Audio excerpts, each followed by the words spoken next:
Hi, ನಾನು Sandeep from tech in Kannada. ಎಲ್ರಿಗೂ ಇವತ್ತಿನ ಭಾನುವಾರದ ಟೆಕ್ ನ್ಯೂಸ್ಗೆ ಸ್ವಾಗತ. ಪ್ರತಿ ವಾರದಂತೆ ಈ ವಾರನೂ ಕೂಡ ಕೆಲವೊಂದು ಇಂಟ್ರೆಸ್ಟಿಂಗ್ ಟೆಕ್ ನ್ಯೂಸ್ ಎಲ್ಲ ಇದೆ. ಇವತ್ತಿನ ಮೊದಲ ಟೆಕ್ ನ್ಯೂಸ್ ಬಂದ್ಬಿಟ್ಟು ಇದೇ ಮೊದಲ ಬಾರಿಗೆ ನಮ್ಮ ದೇಶದ ಒಬ್ಬ ಆಸ್ಟ್ರೋನಾಟ್ ISS ಇಂಟರ್ನ್ಯಾಷನಲ್ ಸ್ಪೇಸ್ ಸ್ಟೇಷನ್ಗೆ ಹೋಗ್ತಾ ಇದ್ದಾರೆ. ಇದೇ ಮೇ 29ನೇ ತಾರೀಕು. ಇವ್ರ ಹೆಸರು ಬಂದ್ಬಿಟ್ಟು ಶುಭಾಂಶು ಶುಕ್ಲಾ ಅಂತ.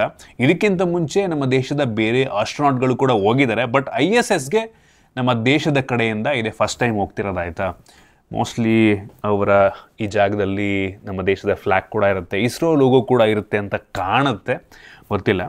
ಸೊ ಸ್ಪೇಸ್ ಎಕ್ಸಿಂದು ಡ್ರ್ಯಾಗನ್ ಏನಿದೆ, ಸೊ ಸ್ಪೇಸ್ ಕ್ರಾಫ್ಟು, ಆ ಮುಖಾಂತರ ಅವರು ISSಗೆ ಹೋಗ್ತಾರೆ. 14 ದಿನ ಅಲ್ಲಿ ಸ್ಟೇ ಮಾಡ್ತಾರೆ, ಆಮೇಲೆ ಮತ್ತೆ ವಾಪಸ್ ಬರ್ತಾರೆ. ಒಂದು ರೀತಿ ಪ್ರೌಡ್ ವಿಷಯ ಅಂತಲೂ ಅನ್ನಬಹುದು. ಇನ್ನು ಮುಂದಿನ ಟೆಕ್ ನ್ಯೂಸ್ ಬಂದ್ಬಿಟ್ಟು ಮಾರ್ಕ್ ಝಕರ್ಬರ್ಗ್ ಕನ್ಫರ್ಮ್ ಮಾಡಿರೋ ಪ್ರಕಾರ ಮುಂದಿನ 1.5 ವರ್ಷಗಳಲ್ಲಿ ಮೆಜಾರಿಟಿ ಆಫ್ ದ ಮೆಟಾ ಕಂಪನಿಯ ಸಾಫ್ಟ್ವೇರ್ ಕೋಡನ್ನು AI ಬರಿತಾ ಇರುತ್ತಂತೆ. ಆಲ್ರೆಡಿ ಅವರು ಮೆಜಾರಿಟಿ ವರ್ಕಿಗೆ AIನ ಯೂಸ್ ಮಾಡ್ಕೋತಾ ಇದ್ದಾರಂತೆ.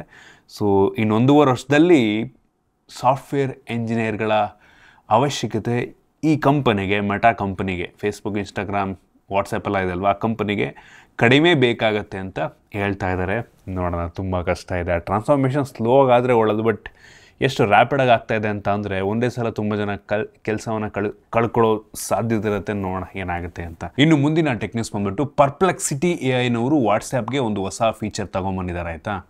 ಸೊ ನೆಕ್ಸ್ಟ್ ನಿಮಗೇನಾದರೂ ಒಂದು ಫಾರ್ವರ್ಡ್ ಮೆಸೇಜ್ ಬಂತು ಅಂತ ಅಂದರೆ ಅದು ಫೇಕಾ ಅಥವಾ ರಿಯಲ್ಲ ಅಂತ ಕನ್ಫರ್ಮ್ ಮಾಡ್ಕೊಳ್ಳೋದಕ್ಕೆ ಆ ಒಂದು ಮೆಸೇಜ್ನ ಈ ಪರ್ಪ್ಲೆಕ್ಸಿಟಿ AIದು ಪ್ರೊಫೈಲ್ ಏನಿರುತ್ತೆ ಅದಕ್ಕೆ ಫಾರ್ವರ್ಡ್ ಮಾಡಿದ್ರೆ ಸಾಕಂತೆ. ಅದು ಆ ಮೆಸೇಜು ಲೆಜಿಟ್ಟಾ ಅಥವಾ ಫೇಕಾ ಅಂತ ವೆರಿಫೈ ಮಾಡಿ ನಿಮಗೆ ಹೇಳುತ್ತಂತೆ. ಒಂಥರ ಒಳ್ಳೆಯ ವಿಷಯ. ನೆಕ್ಸ್ಟ್ ನಂಗೆ ಅನ್ನಿಸ್ದಂಗೆ ವಾಟ್ಸಾಪ್ನವರೇ ಇದನ್ನು ಅಫಿಷಿಯಲ್ ಆಗೇ ಮಾಡ್ತಾರೆ. ನಂಗೆ ಅನ್ನಿಸ್ದಂಗೆ ನಾವೆಲ್ಲಿಗೂ ಫಾರ್ವರ್ಡ್ ಮಾಡೋ ಅವಶ್ಯಕತೆನೇ ಇರಲ್ಲ.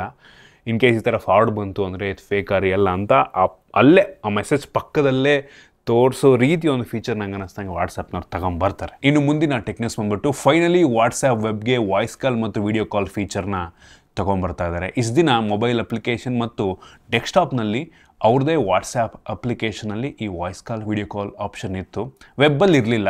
ಸೊ ಈಗ ಫೈನಲಿ ನೀವು ವೆಬ್ಬಲ್ಲೂ ಸಹ ವಾಯ್ಸ್ ಕಾಲ್ ಮತ್ತು ವಿಡಿಯೋ ಕಾಲನ್ನು ಮಾಡ್ಬೋದು.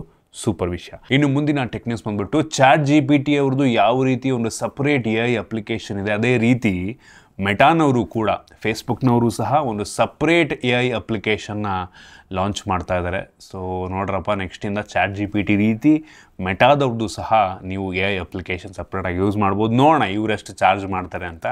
ChatGPT ಒಂದು ಹೆವಿ ಎಕ್ಸ್ಪೆನ್ಸಿವ್ ಆಗಿಬಿಟ್ಟಿದೆ. ಡೀಪ್ಸಿಕ್ ಒಂದು ಸಖತ್ತಾಗಿದೆ, ಬಟ್ ಹೆವಿ ಸರ್ವರ್ ಇಶ್ಯೂ ಇದೆ. ಇವ್ರದ್ದು ಹೆಂಗಿರುತ್ತೋ ನೋಡೋಣ, ಎಷ್ಟು ಚೆನ್ನಾಗಿ ಪ್ರಾಬ್ಲಮ್ ಸಾಲ್ವ್ ಎಲ್ಲ ಮಾಡುತ್ತೆ ಅಂತ. ಇನ್ನು ಮುಂದಿನ ಟೆಕ್ ನ್ಯೂಸ್ ಬಂದ್ಬಿಟ್ಟು ಈ ನಥಿಂಗ್ CEO ಏನಿದ್ದಾರೆ ಕಾಲ್ಪೈ, ಸೊ ಇವರು ಒಂದು ಸ್ಟ್ಯಾಟಿಸ್ಟಿಕ್ಸನ್ನು ಹೇಳಿದ್ದಾರೆ. ಏನಪ್ಪ ಅಂತ ಅಂದರೆ ಐಫೋನ್ ಯೂಸ್ ಮಾಡುವಂಥ 12% ಜನ ನಥಿಂಗ್ ಫೋನ್ಗೆ ಶಿಫ್ಟ್ ಆಗ್ತಾ ಇದ್ದಾರಂತೆ. ಇದು ಎಷ್ಟು ನಿಜ ಅಂತ ಗೊತ್ತಿಲ್ಲ. 12% ಅಂದರೆ ಹೆವಿ ಹ್ಯೂಜ್ ನಂಬರ್. ಮೋಸ್ಟ್ಲಿ ಅಂದರೆ ಈ ನಥಿಂಗ್ ಫೋನ್ನ ಪರ್ಚೇಸ್ ಮಾಡ್ತಿರೋ 12% ಜನ ಆಯಿತಾ, ಐಫೋನ್ ಯೂಸ್ ಮಾಡ್ತಿರೋ 12% ಜನ ಅಲ್ಲ, ನಥಿಂಗ್ ಫೋನ್ನ ಯೂಸ್ ಮಾಡ್ತಿರೋ 12% ಜನ ಐಫೋನಿಂದ ನಥಿಂಗ್ಗೆ ಸ್ವಿಚ್ ಆಗಿದ್ದಾರಂತೆ. ಮೋಸ್ಟ್ಲಿ ನಿಜ ಇರಬಹುದೇನೋ, ಗೊತ್ತಿಲ್ಲ. ಇನ್ನು ಮುಂದಿನ ಟೆಕ್ ನ್ಯೂಸ್ ಬಂದ್ಬಿಟ್ಟು ಆಪಲ್ನವರು ಈ ಏನು ಟ್ಯಾರಿಫ್ ಎಲ್ಲ ಜಾಸ್ತಿ ಆಯಿತು ಅಮೆರಿಕಾದಲ್ಲಿ, ಅದಾದ ಮೇಲೆ ಮೋಸ್ಟ್ ಆಫ್ ದ ಪ್ರೊಡಕ್ಷನ್ನ ಚೈನಾದಿಂದ ನಮ್ಮ ದೇಶಕ್ಕೆ ಶಿಫ್ಟ್ ಮಾಡ್ತಾ ಇದ್ದಾರೆ ಸ್ಲೋ ಆಗಿ ಆಯಿತಾ. ಸೊ ಅಮೆರಿಕಾಗೆ ಹೋಗುವಂಥ ಎಲ್ಲ ಐಫೋನ್ ನಮ್ಮ ದೇಶದಿಂದನೇ ಹೋಗುತ್ತಂತೆ ಆಯಿತಾ. Design by apple in California, made in India ಅಂತ. ಸೊ ಅದಕ್ಕೋಸ್ಕರ ನಮ್ಮ ದೇಶದಲ್ಲಿ ಈ ಕೆಲವೊಂದು ಎಕ್ಸ್ಟ್ರಾ ಫ್ಯಾಕ್ಟ್ರಿಗಳನ್ನ ಸೆಟ್ ಮಾಡ್ತಾ ಇದ್ದಾರೆ. ಟಾಟಾದವರು ಕೂಡ 1-2 ಹೊಸ ಫ್ಯಾಕ್ಟ್ರಿಯನ್ನು ಶುರು ಮಾಡ್ತಾರಂತೆ ಐಫೋನ್ ಮ್ಯಾನುಫ್ಯಾಕ್ಚರ್ ಮಾಡೋದಕ್ಕೆ. ಈವನ್ ಫಾಕ್ಸ್ಕಾನ್ ಅವರು ಸಹ 1-2 ಹೊಸ ಫ್ಯಾಕ್ಟ್ರಿಗಳು ಶುರು ಮಾಡ್ತಾರಂತೆ. So majority of the iPhones ಇನ್ಮೇಲೆ ನೆಕ್ಸ್ಟಿಂದ ನಮ್ಮ ದೇಶದಲ್ಲಿ ಅಸೆಂಬಲ್ ಆಗುತ್ತೆ ಆಯಿತಾ. ಇಲ್ಲೇ ಕಂಪ್ಲೀಟ್ ಮ್ಯಾನುಫ್ಯಾಕ್ಚರ್ ಸದ್ಯಕ್ಕೆ ಆಗ್ತಿಲ್ಲ, ಅಲ್ಲಿಂದ ಪಾರ್ಟ್ಸ್ ಎಲ್ಲ ತಂದು ಇಲ್ಲಿ ಅಸೆಂಬಲ್ ಮಾಡ್ತಾ ಇದ್ದಾರೆ.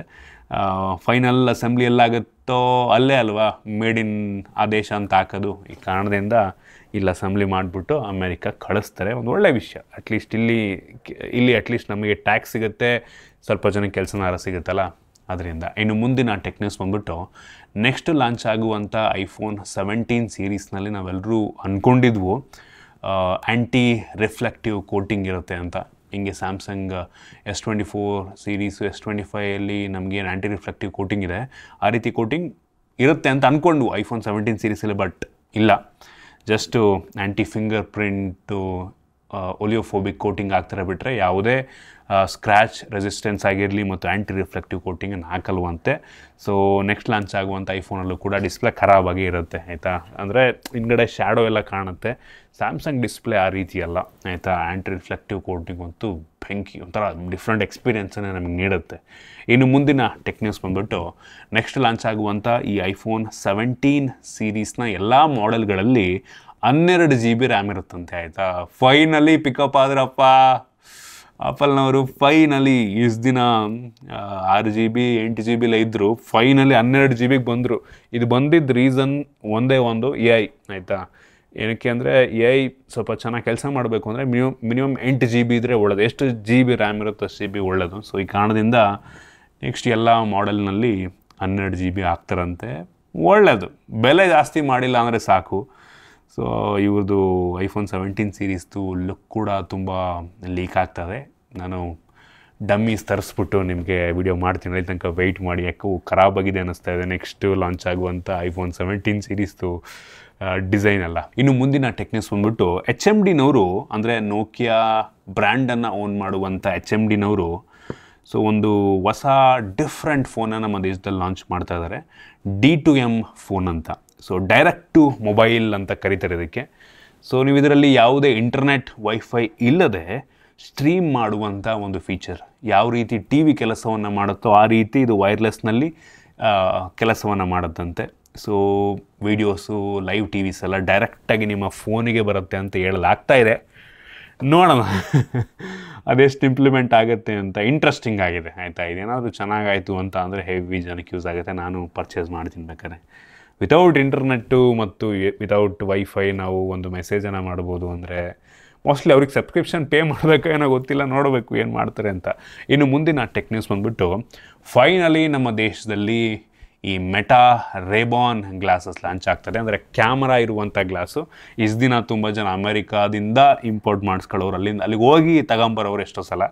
ಸೊ ಈಗ ನಮ್ಮ ದೇಶದಲ್ಲೇ ಫೈನಲಿ ಲಾಂಚ್ ಆಗ್ತದೆ. ತುಂಬ ಮೋಸ್ಟ್ಲಿ ಒಂದು 2 ವರ್ಷನೇ ಆಯಿತಾ ಅಂತ ಅಮೇರಿಕಾದಲ್ಲಿ ಲಾಂಚ್ ಆಗಿ ಈಗ ನಮ್ಮ ದೇಶಕ್ಕೆ ಬರ್ತಾಯಿದೆ. ಹೆವಿ ಇಂಟ್ರೆಸ್ಟಿಂಗ್ ಪ್ರಾಡಕ್ಟ್ ಆಯಿತಾ, ಸಾಕಾಗಿರುತ್ತೆ. ನೋಡೋಣ. ಮತ್ತು ಇವರೇನು ಹೆವಿ ಡಾಟಾ ಕಲೆಕ್ಟ್ ಮಾಡ್ತಾರಂತೆ, ಅವರೇ ಓಪನ್ ಆಗಿ ಹೇಳ್ಕೊಂಡಿದ್ದಾರೆ. ಸೊ ನಾವು ಈ ರೇಬಾನ್ ಗ್ಲಾಸಿಂದು ಡಾಟಾ ಕಲೆಕ್ಟ್ ಮಾಡ್ತೀವಿ, ಏನೋ AI ಟ್ರೈನ್ ಮಾಡೋದಕ್ಕೆ, ಮೆಟಾ AIನ ಟ್ರೈನ್ ಮಾಡೋದಕ್ಕೆ ಇದು ಬೇಕಂತೆ.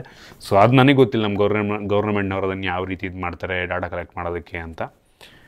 ಟಿಕೆಟ್ ಓಪನ್ ಆಗೇ ಹೇಳ್ತಾ ಇದ್ದಾರೆ, ನೋಡಬೇಕು. ಇನ್ನು ಮುಂದಿನ ಟೆಕ್ ನ್ಯೂಸ್ ಬಂದುಬಿಟ್ಟು ಫೈನಲಿ ಸೋನಿನವರು ಒಂದು ಬಿಗ್ಗೆಸ್ಟ್ ಕಮ್ಬ್ಯಾಕ್ ಜೊತೆಗೆ ಬರ್ತಾ ಇದ್ದಾರೆ. ಸೋನಿ Xperia 1.7 ಅಂತ ವಿತ್ ಸ್ನ್ಯಾಪ್ಡ್ರ್ಯಾಗನ್ 8 Elite ಚಿಪ್ ಅಂತೆ. ನಮ್ಮ ದೇಶದಲ್ಲಿ ಈ ಫೋನ್ ಲಾಂಚ್ ಆಗೋ ಡೌಟೇ ಅಂತೀನಿ ಆಯಿತಾ. ಏನಕ್ಕೆ ಅಂದರೆ ಈ ಸೋನಿ ಫೋನ್ಗಳೆಲ್ಲ ಹೆವಿ ಎಕ್ಸ್ಪೆನ್ಸಿವ್ ಇರುತ್ತೆ, ಬಟ್ ಒಳ್ಳೆ ಫೋನ್ ಆಗಿರುತ್ತೆ ಆಯಿತಾ. ಸ್ವಲ್ಪ ಕಡಿಮೆ ದುಡ್ಡಿಗೆ ಲಾಂಚ್ ಮಾಡಿದ್ರೆ 100% ನಮ್ಮ ದೇಶದಲ್ಲಿ ಪರ್ಚೇಸ್ ಮಾಡ್ತಾರೆ. ಮುಂಚೆ ಎಲ್ಲ ಚೆನ್ನಾಗಿರ್ತಿತ್ತು Sony Xperia, Sony cyber shot ಫೋನ್ಗಳೆಲ್ಲ.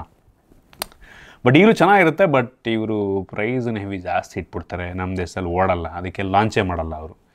ನೋಡೋಣ ಏನು ಮಾಡ್ತಾರೆ ಅಂತ. ಇನ್ನು ಮುಂದಿನ ಮತ್ತು ಕೊನೆಯ ಟೆಕ್ ನ್ಯೂಸ್ ಬಂದುಬಿಟ್ಟು ವಿವೋನವರು Vivo X200 FE ಫೋನನ್ನು ನಮ್ಮ ದೇಶದಲ್ಲಿ ಲಾಂಚ್ ಮಾಡೋ ಸಾಧ್ಯತೆ ಇದೆ. ಸೊ ಇದು ಒಂದು ರೀತಿಯ lighter variant of Vivo X200 ಅಂತ ಅನ್ಬೋದು. ಇದರಲ್ಲಿ ಡೈಮೆನ್ಸಿಟಿ ಪ್ರೊಸೆಸರ್ ಇರುತ್ತಂತೆ ಆಯಿತಾ. ಡೈಮೆನ್ಸಿಟಿ 9300+ ಪ್ರೊಸೆಸರ್ ಅಂತ ಹೇಳಲಾಗ್ತದೆ, ಅಥವಾ 9400E ಪ್ರೊಸೆಸರ್ ಇದ್ದರೂ ಇರಬಹುದು. ನೋಡೋಣ ಒಟ್ಟಿಗೆ ಫೋನ್ ಹೆಂಗಿರುತ್ತೆ ಅಂತ. ಯೂಶ್ವಲಿ Vivo X ಸೀರೀಸ್ ಎಲ್ಲ ಕ್ಯಾಮ್ರಾ ಬೆಂಕಿ ಇರುತ್ತೆ. ಏನಿರುತ್ತೆ ಏನಿರಲ್ಲ, ಎಷ್ಟಕ್ಕೆ ಲಾಂಚ್ ಆಗುತ್ತೆ ಇದು ಬಂದಮೇಲೆ ತಿಳಿಸ್ಕೊಡ್ತೀನಿ. ನನಗೆ ಅನಿಸೋ ಪ್ರಕಾರ ಒಂದು 50,000 to 60,000 ರೇಂಜಲ್ಲಿ ಲಾಂಚ್ ಆಗ್ಬೋದು ಆಯಿತಾ, ಕಡಿಮೆ ಅಂದರೆ. ನೋಡೋಣ. ಸೊ ಇದಿಷ್ಟು ಇವತ್ತಿನ ಟೆಕ್ ನ್ಯೂಸ್. ಐ ಹೋಪ್ ನಿಮಗೆ ಇವತ್ತಿನ ಟೆಕ್ ನ್ಯೂಸಲ್ಲಿ ಕೆಲವೊಂದು ಹೊಸ ವಿಷಯ ತಿಳುವಳಿಕೆ ಸಿಗಿದೆ ಅಂತ ಅನ್ಕೋತೀನಿ. ಇಷ್ಟ ಆಗಿದ್ರೆ ಲೈಕ್ ಮಾಡಿ, ಶೇರ್ ಮಾಡಿ. ಇದೇ ರೀತಿ ನಮ್ಮ ಬೇರೆ ಬೇರೆ ವಿಡಿಯೋಗಳಿಗೆ ನಮ್ಮ tech in Kannada YouTube channel subscribe ಮಾಡ್ಕೊಂಡಿಲ್ಲ ಅಂದರೆ ಈಗಲೇ ಸಬ್ಸ್ಕ್ರೈಬ್ ಮಾಡ್ಕೊಳ್ಳಿ ಮತ್ತು ಬೆಲ್ ಐಕಾನ್ ಕೂಡ ಕ್ಲಿಕ್ ಮಾಡ್ಬೋದು. ಸಿಗೋಣ ಮತ್ತೆ ಮುಂದಿನ ವಿಡಿಯೋದಲ್ಲಿ.